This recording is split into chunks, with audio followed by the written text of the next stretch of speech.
So that's a very good segue to a story that I wanted to share that just happened yesterday. Um, so I'm on, let's see, I go from LAX to Phoenix to Tulsa, and I was in the LAX airport.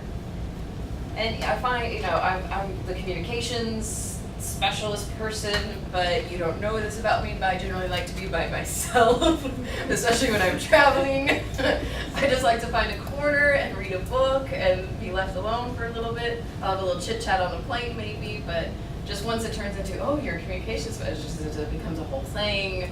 So I kind of avoid it, especially when my flight doesn't get in until midnight.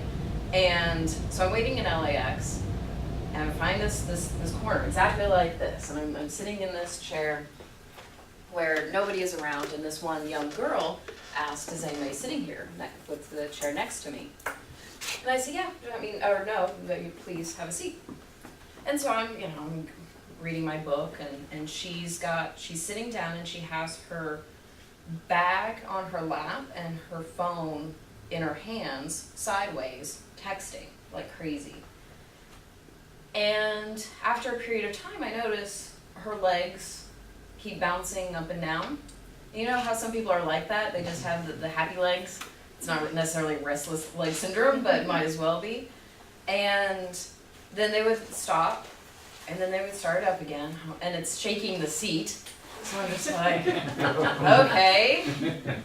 And it would stop, and then I noticed, because I knew I was coming to see you guys, and our discussion today is about connection. I said, okay, instead of becoming annoyed and getting my Italian blood boiling, how about I just be present and see what's going on here? Just heighten my awareness.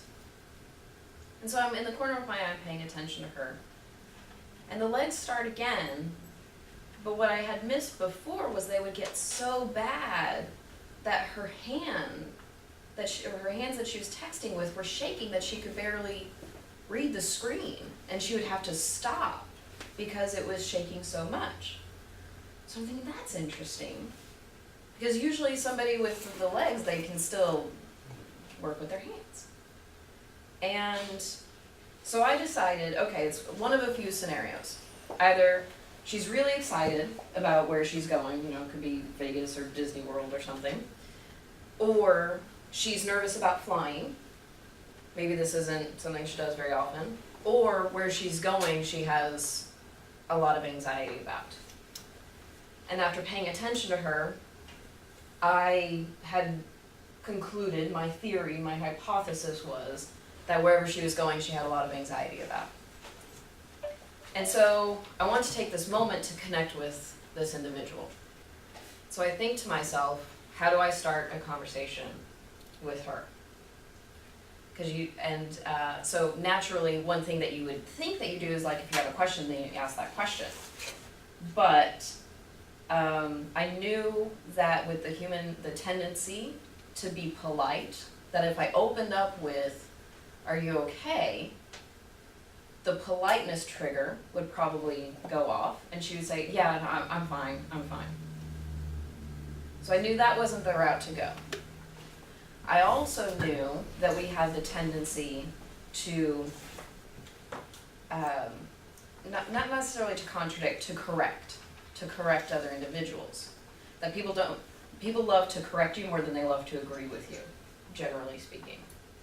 So instead I went with the opposite and said the opposite of what I was thinking. So I said, are you off to somewhere exciting?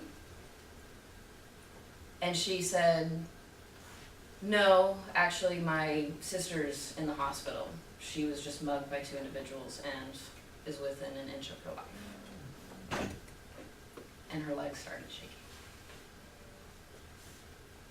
And so we had a probably 30-minute conversation. I asked about her sister, asked about her family, and a few times she's just on the brink of tears. And so I thought, well, let's just give her a little break. And found out that she lives between Los Angeles and Vegas. I said, oh, that's not bad, between 2 great cities. She said, well, I'm under 21, so Vegas isn't really all that exciting for me yet.